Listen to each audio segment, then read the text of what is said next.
Good afternoon dear student. जैसा कि पिछली कक्षा में आपने डाई हेलो एल्केन में आपने डाइक्लोरोमेथेन और gem dihalide vic dihalide बनाने की विधियों के साथ साथ उसके रासायनिक गुणों को भी देखा और गुणधर्मों की बात की।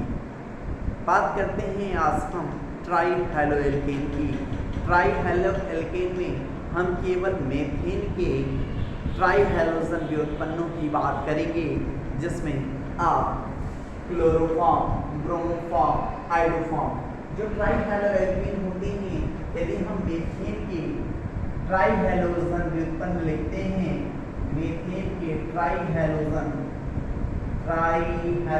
मतलब 3 हैलोजन परमाणु द्वारा मेथेन के 3 हाइड्रोजन परमाणुओं को क्या कर दिया जाए, विस्थापित कर दिया जाए। मेथेन के ट्राई हैलोजन व्युत्पन्नों को क्या कहते हैं हम, तो ट्राई हैलो एल्केन कहते हैं, जिन्हों आप जनरली हैलोफॉर्म कहते हैं। आप देख लीजिए, ये आपका सूत्र हो जाएगा और ये क्या हो जाएगा, साधारण नाम हो जाएगा और ये आपका IUPAC नाम हो जाएगा। आप बहुत सारे 1,1,1 क्यों नहीं कहते, आप कह सकते हो 1,1,1 ट्राइक्लोरोमेथेन, 1,1,1 ट्राइब्रोमोमेथेन, इसको बोल सकते हो 1,1,1 ट्राइहाइड्रोमेथेन। आप 1,1,1 लिखिए चाहे नहीं लिखिए, कोई दिक्कत नहीं होगी। अब कहो सर इसमें से इम्पोर्टेंट क्या है परीक्षा के पॉइंट ऑफ व्यू से, तो जान लीजिए ये बहुत ही ज़्यादा इम्पोर्टेंट है कि हैलोफॉर्म अभिक्रिया क्या है, या क्लोरोफॉर्म बनाने की प्रयोगशाला विधि क्या है, या ब्रोमोफॉर्म या हाइड्रोफॉर्म बनाने की विधि क्या है। ये कई बार परीक्षाओं में पूछी गई है और जान लीजिए कि परीक्षा के पॉइंट ऑफ व्यू के साथ साथ ये कंपटीशन के पॉइंट ऑफ व्यू से भी बहुत ज़्यादा इम्पोर्टेंट है। अब बात करते हैं कि कैसे बना आपका क्लोरोफॉर्म। तो क्लोरोफॉर्म, इसमें पहला टॉपिक हम शुरुआत करते हैं कि क्लोरोफॉर्म आते हैं, क्लोरोफॉर्म की बात करते हैं। क्लोरोफॉर्म बनाने की विधियों में सबसे पहली विधि आती है प्रयोगशाला विधि। जान लीजिए ये बहुत बड़े जो सबसे क्वेश्चन बड़े होती हैं, क्वेश्चन नंबर 6 और 7 आपके पेपर का जब होता है, बोर्ड परीक्षा का पेपर होता है, तो क्वेश्चन नंबर 6 या 7वां जो लॉन्ग आंसर टाइप क्वेश्चन होते हैं, जो 4 से 5 नंबर के होते हैं, उसमें ये क्वेश्चन आता है कि प्रयोगशाला विधि बतलाइए, क्लोरोफॉर्म बनाने की प्रयोगशाला विधि। तो प्रयोगशाला विधि का एक सिद्धांत होता है और यदि आपको सिद्धांत तैयार है और उसका चित्र तैयार है, तो पूरा का पूरा प्रयोगशाला विधि को आप लिख के अच्छे नंबर्स पा सकते हो। सिद्धांत में आपको क्या याद रखना है कि आप एथिल अल्कोहल, मेथिल नहीं की बात कर रहे, केवल एथिल की बात करूंगा मैं, एथिल अल्कोहल या एसीटोन, एथिल अल्कोहल या एसीटोन की विरंजक चूर्ण, जिसको आप क्या कहते हो, ब्लीचिंग पाउडर जनरली आप किसी नाम से जानते हो, होता क्या है, कैल्शियम क्लोरोहाइपोक्लोराइड की मैं बात करता हूँ, कैल्शियम क्लोरोहाइपोक्लोराइड, इसका रासायनिक नाम याद रखिए इसे, कैल्शियम क्लोरोहाइपोक्लोराइड से क्रिया, विरंजक चूर्ण से क्रिया कराने पर बहुत बार पूछा गया है, आप एक्सरसाइज खोल के देखिएगा तो मिल जाएगा कई बार कि क्या होता है जब एथिल अल्कोहल या एसीटोन को विरंजक चूर्ण के साथ गर्म करते हैं, विरंजक चूर्ण के साथ क्रिया कराने पर, क्रिया कराने की अगर क्या लिखा होगा, गर्म करने पर क्या बनता है, तो आप बोल दीजिएगा सर क्लोरोफॉर्म बनता है। क्या बनता है, क्लोरोफॉर्म बनता है।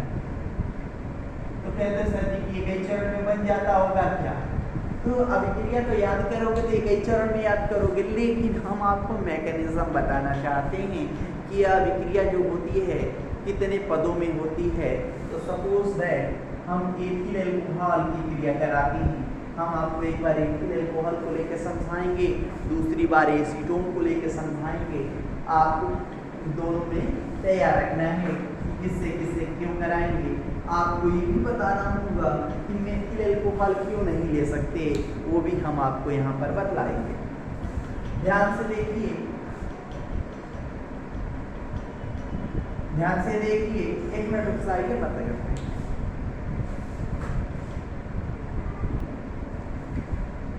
हमने आपसे बताया कि एथिल अल्कोहल से विरंजक चूर्ण से क्रिया करा कर भी आप क्लोरोफॉर्म बना सकते हो, या एसीटोन की विरंजक चूर्ण से क्रिया कराकर भी क्लोरोफॉर्म बना सकते हो। तो हम प्रयोगशाला विधि नंबर 1 बोल देते हैं कहने के लिए कि नंबर 1 स्टार आपको देते हैं कि एथिल अल्कोहल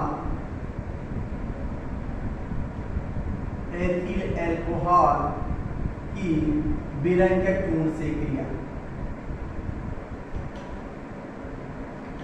क्रिया कराकर क्या बना रहे हैं आप, क्लोरोफॉर्म बना रहे हैं। तो क्या बने, क्या इस जो एथिल अल्कोहल की विरंजक चूर्ण से क्रिया कराने के बाद जो विरंजक चूर्ण से क्रिया कराने के बाद जो क्लोरोफॉर्म बन रहा है वो कितने पदों में बनता है। तो इस पदों को याद रखेंगे आप कि एथिल अल्कोहल से विरंजक चूर्ण की क्रिया 3 पदों में होती है। कितने पदों में होती है, 3 पदों में होती है। ये याद हो गया तो बस आपको कुछ याद नहीं करना। पहला क्या, एथिल अल्कोहल आप पीने वाली शराब की बात करते हैं, स्पिरिट ऑफ वाइन, शराब का अल्कोहल है ये। एथिल अल्कोहल की विरंजक चूर्ण से क्रिया, आप विरंजक चूर्ण से क्रिया कराते हो तो क्या बनता है, कहता है एसिटल डिहाइड बनता है, CH3CHO बनता है। अर्थात इस चरण को बोलते हैं क्या, ऑक्सीकरण। क्या बोलते हैं, ऑक्सीकरण। तो पहला स्टेप क्या हो गया, ऑक्सीकरण। एथिल अल्कोहल विरंजक चूर्ण द्वारा ऑक्सीकृत होगा, एल्डिहाइड बना लेगा। एल्डिहाइड में कौन, एसिटाल्डिहाइड। नंबर दूसरा, जो प्राप्त एसिटाल्डिहाइड है, आप देखिए इसमें विस्थापनीय हाइड्रोजन की संख्या 3 है और वह क्लोरीन इसी विरंजक चूर्ण से पुनः क्रिया करेगा, कैल्शियम क्लोरोहाइपोक्लोराइड से क्रिया करेगा। इस चरण को बोलते हैं क्लोरीनेशन, हिंदी में बोलते हैं क्लोरीनीकरण। क्लोरीनीकरण, जब आप क्लोरीनीकरण कराते हो तो क्या बनता है, तो कहता है सर ट्राइक्लोरो एसिटाल्डिहाइड बनता है। तीनों के तीनों जो हाइड्रोजन है, अल्फा हाइड्रोजन है, ये विस्थापित हो जाती है, नाम हो जाता है ट्राइक्लोरो एसिटाल्डिहाइड, जिसको जनरली आप क्लोरल जानते हैं, यही याद रखें, क्लोरल। और नंबर तीसरा हो जाता है इस क्लोरल का, जिसका सूत्र होता है CCl3CHO। मैंने आपको अभी बताया कि ये 3 हाइड्रोजन हटते हैं, सूत्र बनाते हैं CCl3CHO। क्लोरल की क्रिया इसी अभिक्रिया के फलस्वरूप बना एक रा प्रोडक्ट होता है क्षार, कैल्शियम हाइड्रोक्साइड। तो इसको बोलते हैं क्षारीय अपघटन। क्षारीय अपघटन आप करा देंगे तो कहता है कि सर क्या बन जाता है, क्लोरोफॉर्म बन जाता है।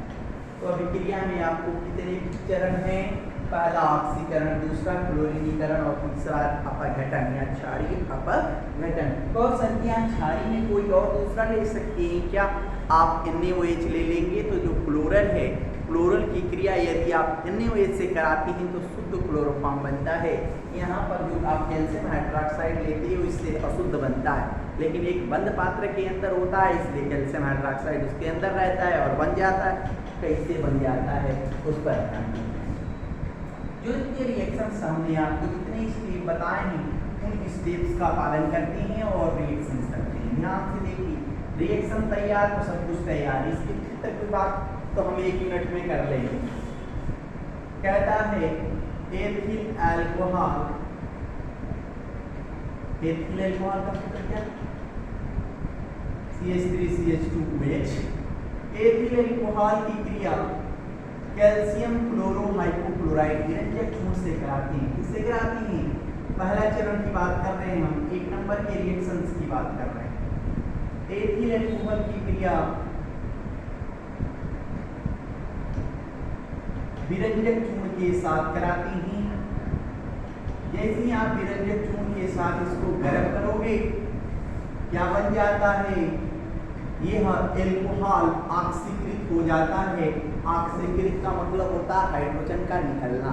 यहाँ पर हाइड्रोजन निकलेगा, ऑक्सीजन के साथ क्यों हो जाओ, ऑक्सीजन देगा, H2O के रूप में बाहर निकल जाएगा।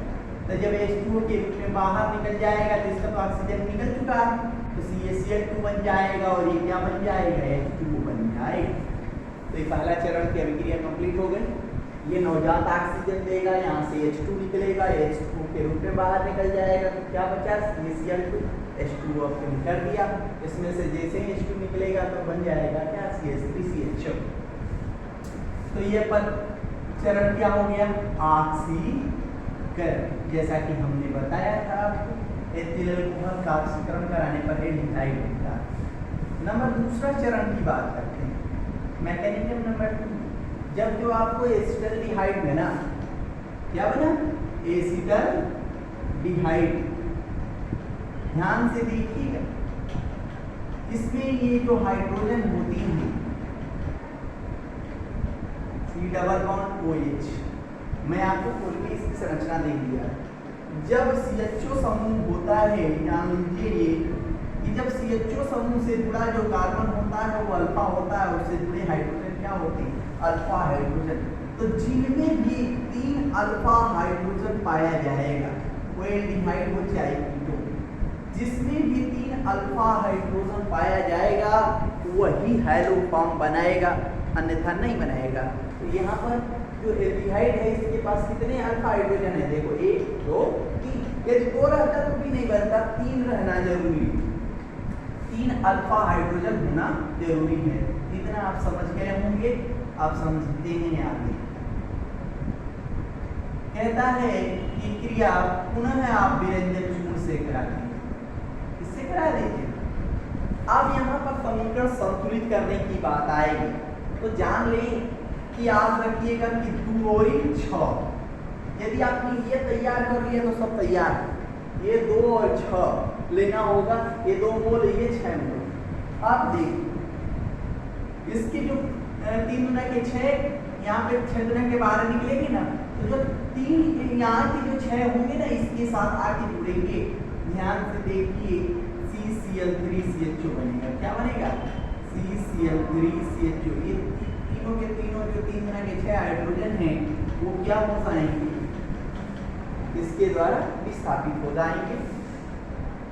हाइड्रोजन क्लोरीन द्वारा क्या हो जाएंगे? विस्थापित हो जाएंगे। अब ये इसके साथ रिएक्शन करके क्या बनाएंगे? क्षार बना देगा, कैल्शियम हाइड्रोक्साइड बनाएगा। और क्या बनाएगा? कैल्शियम क्लोराइड जो ऊपर बना है। और इसको संतुलित करने के लिए याद रखिएगा, जितना 6 कैल्शियम लिया है तो 3 कैल्शियम यहाँ, 3 कैल्शियम यहाँ करके 2 भागों में डाइवर्ट कर दीजिएगा, डिवाइड कर दीजिएगा, निकल गया। आपको जो बना क्या विस्थापन, आपको ये याद रखना है कि जो एसिटल्डिहाइड है वो किसमें बदलेगा? क्लोरल में। बाकी सब आप छोड़ भी सकते हैं। आपको क्या बन गया? क्लोरल। इसका नाम ट्राइक्लोरोएसिटल्डिहाइड, एसिटल्डिहाइड ट्राइक्लोरोएसिटल्डिहाइड में बदल गया। अब कहता है जो क्लोरल है ना, मेन यही है CCl3CH2। कितने मोल हैं? 2 मोल। आप क्षार के साथ इसका क्षारीय अपघटन करा दो। क्या करा दो? क्षारीय अपघटन करा दो। तो कहता है सर क्या बन जाता है? क्लोरोफॉर्म बन जाता है। क्या बन जाता है? क्लोरोफॉर्म बन जाता है। और CH क्या बनता है? ध्यान से देखिए, कितने कार्बन है? 2 कार्बन है, एक कार्बन बन गया तो एक कार्बन जो बन गया वो ऑक्सीकृत हो जाएगा एसिड में, क्योंकि आप जानते हैं एल्डिहाइड ऑक्सीकृत होता है एसिड में, तो एक कार्बन से क्लोरोफॉर्म बन जाएगा, एक कार्बन ऑक्सीकृत होगा और वह क्षार के साथ क्रिया करके क्या बना लेगा? अपना लवण बना लेगा। तो इसको बोलते हैं क्या? कैल्शियम हार्नेट। क्या बोलेंगे? कैल्शियम हार्नेट। और ये आपका क्या बन गया? क्लोरोफॉर्म। समीकरण संतुलित है कि नहीं चेक कर लें। 2 गुना के 4 कार्बन होगा, इसको भी 2 बना दें तो आपके कार्बन की संख्या 4 हो जाएगी, समीकरण संतुलित हो जाएगा। तो आपको कितने चरण याद रखने हैं? पहला ऑक्सीकरण, दूसरा क्लोरीनीकरण, और आपको तीसरा है अपघटन। 3 स्टेप। अब कहो सर ये तो एथिल अल्कोहल से विरंजक चूर्ण की क्रिया हो गई, अब कह रहा है, समझ गए होंगे आप, ये वाला पद ये है, ये वाला पद ये है और ये वाला पद ये। बात करती है यदि एसीटोन से क्रिया कराएंगे तो क्या होगा? याद रखिए, मैंने आपको जो पहली बार बताया कि एल्डिहाइड और कीटोन में वही एल्डिहाइड और कीटोन हैलो फॉर्म बनाएंगे जिनके पास 3 अल्फा हाइड्रोजन होगा। तो विधि नंबर 2 चलती है एसीटोन की क्रिया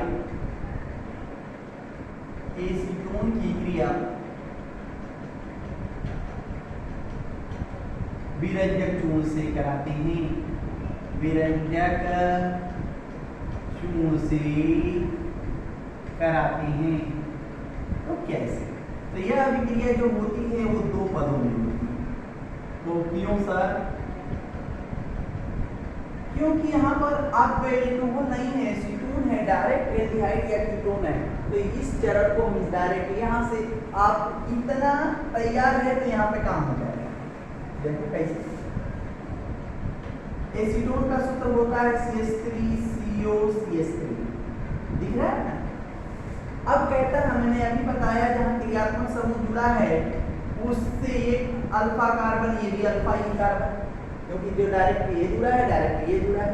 तो यहाँ पर भी 3 विस्थापनीय हाइड्रोजन है और यहाँ पर भी 3 हाइड्रोजन विस्थापनीय है। तो हमको तो एक ही चाहिए, कहीं इसमें तो बहुत ज्यादा है।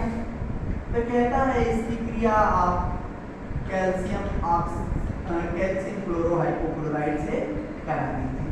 इससे करा दीजिए, इसके 2 मोल की क्रिया इसके 6 मोल के साथ। देखिए यहाँ 2 हमने 6 लिया है, यहाँ पर भी हम सेम कर रहे हैं। तो कह रहा है कि सर इसमें पहला स्टेप होता है क्लोरीनीकरण कराते हैं। क्या कराते हैं? क्लोरीनीकरण कराते हैं। जैसे ही आपने क्लोरीनीकरण कराया, या तो ये तीनों हाइड्रोजन या तो ये 3, आप किसी एक की बात करेंगे। तो कहता है कि सर CCl3COCH3, मैंने एक तरह के 3 अल्फा हाइड्रोजन को विस्थापित कर दिया इसके क्लोरीन से। तो नाम क्या हो जाएगा इसका? ट्राइक्लोरोएसीटोन। इसकी क्रिया आप करा दी। अब क्या क्या बना? 3 मोल कैल्शियम हाइड्रोक्साइड बना था और 3 मोल CaCl जो यहाँ बना है उतार दिया। जैसे कराएं वैसे कर रहे हैं। दूसरा देखिए, पहला स्टेप हो गया, दूसरा स्टेप देखिए, जो प्राप्त ट्राइक्लोरोएसिटल्डिहाइड है इसकी ध्यान से क्षार से, जो भी आपको क्षार बना है, तो यहाँ पे क्षार कौन सा लिया है? कैल्शियम हाइड्रोक्साइड, उससे करा दीजिए अपघटन, क्षारी अपघटन। जैसे क्षारी अपघटन कराएंगे यहाँ से ब्रेकआउट हो जाएगा, ये जिसके पास जाएगा क्या बनाएगा? CHCl3 बन जाएगा।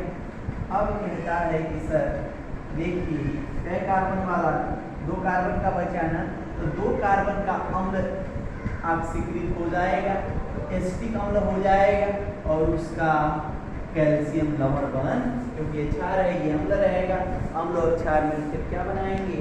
लवण बना देंगे, कैल्शियम एसिटेट बन जाएगा, कैल्शियम एसिटेट। समीकरण संतुलित नहीं है सर जी, लीजिए संतुलित हो गया। आप देखिए, चेक कर लीजिए, 2 दूना के 4 और 2 6 और देखिए 3 दूना के 6। आपके कार्बन की संख्या इधर 6 और इधर 6, समीकरण आपका चकाचक। ये दोनों रिएक्शंस आपके क्लोरोफॉर्म बनाने की प्रयोगशाला विधि है। इस पर रही चित्र की बात, तो उस चित्र को हम हल्का सा आउटलाइन बनाते हैं और समझा देते हैं आपको, ठीक है।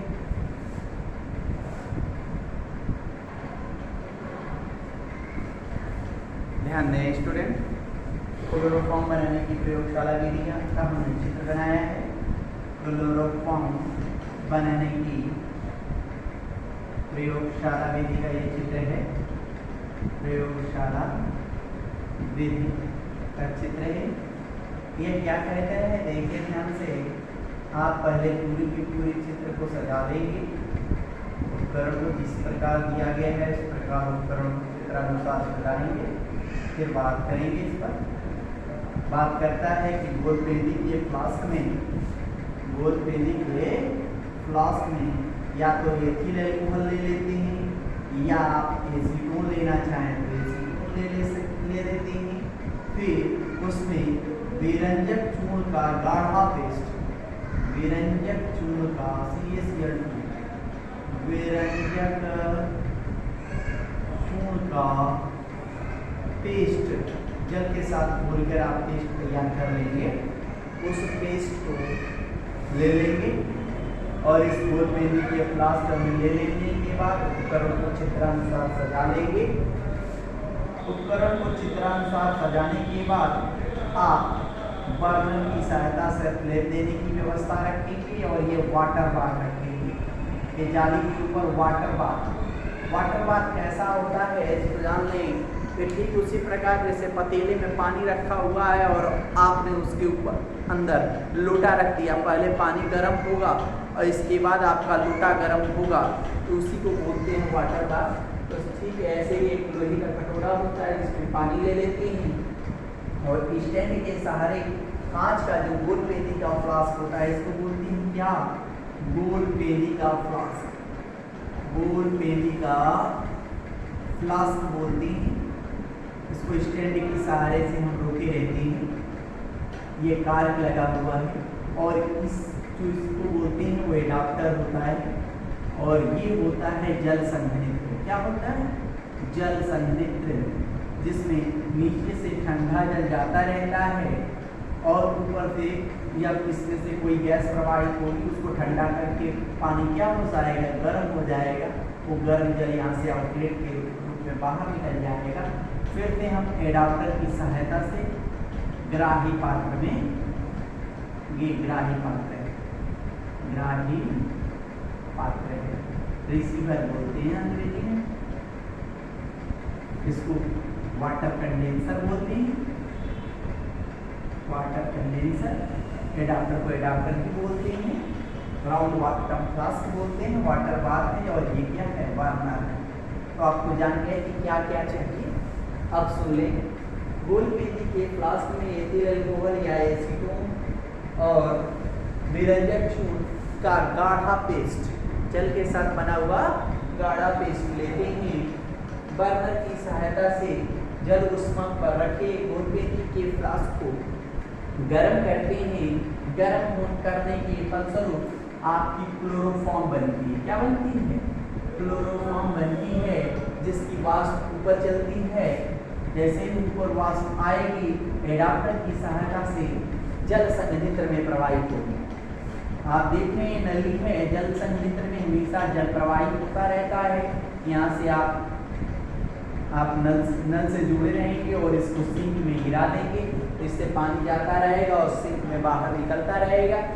तो इस नली में जो भी आपकी वाष्प प्रवाहित होगी क्या हो जाएगी, द्रवित हो जाएगी। तो क्लोरोफॉर्म की वाष्प द्रवित हो जाएगी। तो आपके दिमाग में होगा कि सर कुछ मात्रा में जल भी बनेगा। सही बात है, जो जल बनेगा और जो क्लोरोफॉर्म बनेगा वो ग्राही पात्र में एकत्र हो जाएगा। आप जान लें क्लोरोफॉर्म जल से भारी होता है, इसलिए पेंदी में बैठ जाएगा और जल ऊपर आ जाएगा। अब कहो सर इससे अलग कैसे करेंगे, तो इसको लेंगे पृथककारी नली में। पृथककारी नली क्या होती है? तो ऐसी उसकी बनावट होती है और यहाँ पे कार्ड लगा होता है बंद खोलने। इसमें जैसे ही भर लेंगे आप देखेंगे क्लोरोफॉर्म नीचे बैठ जाएगा, जल ऊपर रहेगा। तो जो भारी द्रव जैसा चीज है हम यहाँ से टोटी खोलेंगे और सारा का सारा ये वाला हिस्सा क्या कर लेंगे, गिरा लेंगे, जलाएगा। तो यहाँ से तब तक हम बंद कर देंगे। इसको बोलते हैं पृथककारी नली। तो पहले पृथककारी नली से जल और क्लोरोफॉर्म को अलग कर लेते हैं। तत्पश्चात प्राप्त क्लोरोफॉर्म को सांद्र H2SO4 से धोते हैं। इससे धोते हैं सांद्र H2SO4 से। ये क्या करता है, क्लोरोफॉर्म के अंदर की सारी नमी को क्या कर लेता है, अवशोषित कर लेता है। अब प्राप्त जो क्लोरोफॉर्म होगा, अशुद्ध जो क्लोरोफॉर्म था उसको आपने सांद्र सल्फ्यूरिक अम्ल से उसकी नमी को क्या कर लिया, बस अवशोषित करा लिया। अब क्लोरोफॉर्म का फिर से पुनः आसमन कर लेंगे। क्या कर लेंगे, पुनः आसमन कर लेंगे, जिससे आपको क्या बन जाएगा, शुद्ध क्लोरोफॉर्म बनेगा, जिसको आप ग्राही पात्र में एकत्र कर लेंगे। यह क्लोरोफॉर्म जो होती है उसका क्वथनांक बॉइलिंग पॉइंट 61 डिग्री सेंटीग्रेड होता है। आप समझ गए होंगे। ये आपका चित्र है, ऐसे ही आप बनाएंगे और सारी की सारी एक बार ये चित्र याद हो जाएगा तो लगभग जितनी भी प्रायोगिक विधियाँ होंगी, जितनी प्रयोगशाला विधियाँ होंगी, सब में ऐसे ही चित्र बनाना है और ऐसे ही सब कुछ की क्रियाविधि लिखनी है। तो क्रियाविधि अपने से लिख पाएंगे कि बोल पेन के फ्लास्क में अल्कोहल या एसीटोन को निरंजन चूर्ण के गाढ़ पेस्ट के साथ लेते हैं, उपकरण को चित्रानुसार सजाते हैं, बर्नर की सहायता से वाटर पास पर रखे गोल पेनी के फ्लास्क को गर्म करते हैं, क्लोरोफॉर्म की वाष्प बनती है जो एडाप्टर की सहायता से जल संघनित्र में प्रवाहित होती है, जहां क्लोरोफॉर्म की वाष्प द्रवित होती है और एडाप्टर की सहायता से ग्राही पात्र में एकत्र हो जाती है। ग्राही पात्र में वाटर और क्लोरोफॉर्म का मिश्रण प्राप्त होता है। जल क्या होता है, क्लोरोफॉर्म से हल्का होता है। इसको प्राप्त रिसीवर को हम बिंदुपाती फनल या आप पृथककारी नली में ले जाते हैं, जहां पर आप दोनों के मिश्रण को भरते हैं तो जल ऊपर रह जाता है, क्लोरोफॉर्म नीचे रहता है। आप आराम से तो उसकी टोटी जो होती है उसे खोल के तो आप पूरा का पूरा क्लोरोफॉर्म अलग बीकर में ले लेते हैं। उसको सांद्र सल्फ्यूरिक अम्ल की कुछ बूंदे डालकर उसकी नमी को अवशोषित करा लेते हैं, उसका आसमन करते हैं। 61 डिग्री सेंटीग्रेड पे आपको शुद्ध क्लोरोफॉर्म प्राप्त हो जाता है। यह है क्लोरोफॉर्म बनाने की प्रयोगशाला विधि। नाउ नेक्स्ट डे हम हैलोफॉर्म अभिक्रिया क्या है, हैलोफॉर्म अभिक्रिया एथिल अल्कोहल देता है, मेथिल अल्कोहल क्यों नहीं देता, इस पर भी डिस्कस करेंगे। आज के लिए इतना ही, धन्यवाद।